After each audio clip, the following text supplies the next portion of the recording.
Welcome to the 12th episode Capital TV Midweek Update. My name is JC from TradersTruthReview.com. For midweek market outlook here that you see, we have a market situation where the market has been very choppy, alternating between green, red, and green, red region as seen from the chart here. This is a battle between buyers and sellers with no conclusive evidence who is winning this battle. However, judging from the IVSA chart that you see here in the screen, it does look like the market has a mind of its own, that is, moving higher. This week on Monday, we saw a sell-off from the beginning, which is this chart in here, of the market, and for a minute, I thought the market is going to retest the support at 1816, 1855 level. However, the market did not break lower, as you can see from the IVSA chart. The buyers trumped in the end, coming at the later of the day to support the market. This is why we see the bar with a doji tail. As long as the support at 1850 hold up, and we don't have the KLCI market closing below it, in the mid-short term, the trend is certainly pointing up, as you can see here. Despite the pending Ukraine-Russia war crisis, will the market retest the old high at 1866, 1870 level? We shall know next week. Now remember that the 1866 is the 31st December 2013 closing, and many investors, traders and fund managers know this level too. Now we will talk at the KLCI foreign fund net flows.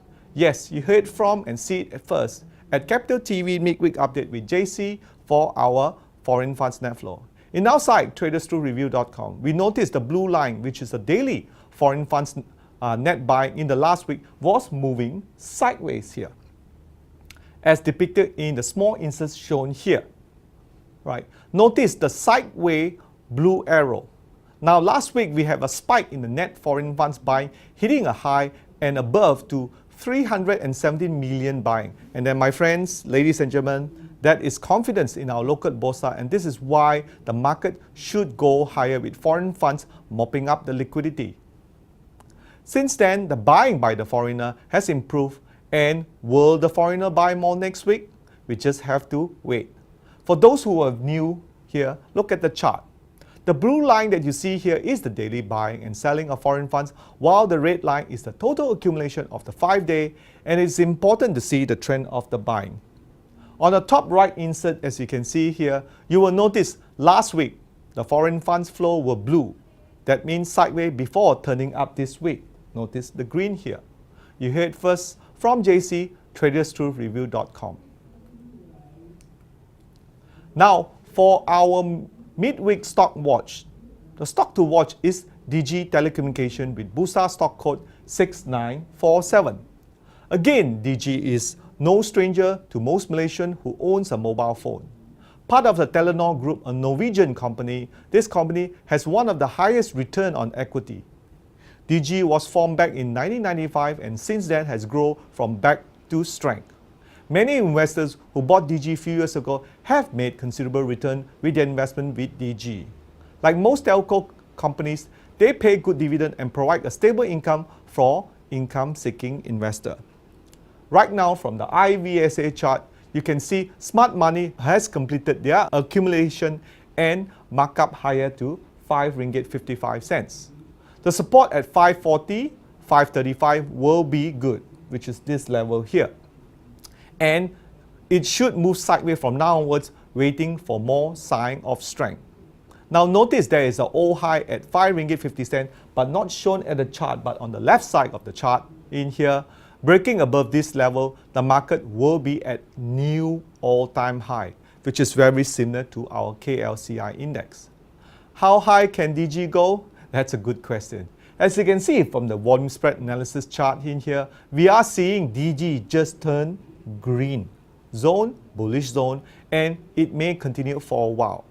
On the fundamental side, the PE is 23 to 24 times and over 50% in debt, but with a high margin profit at 23%. It is a company with dividend paying about 4%.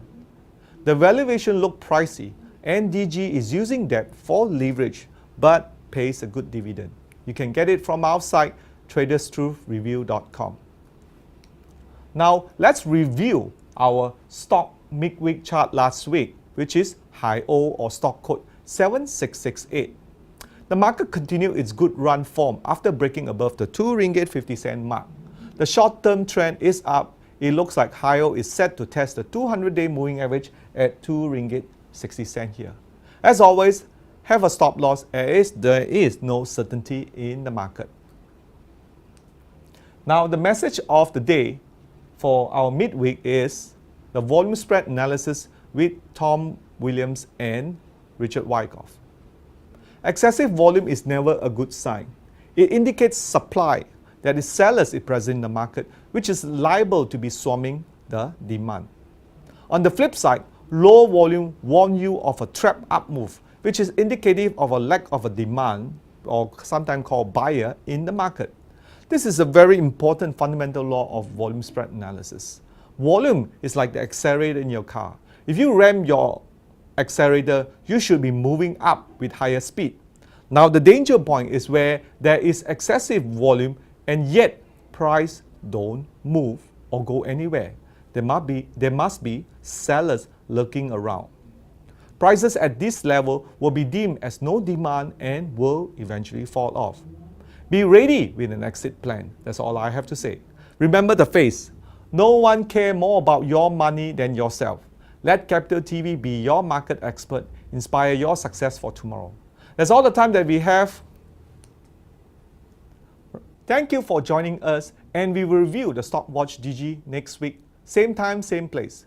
We welcome your question and feedback.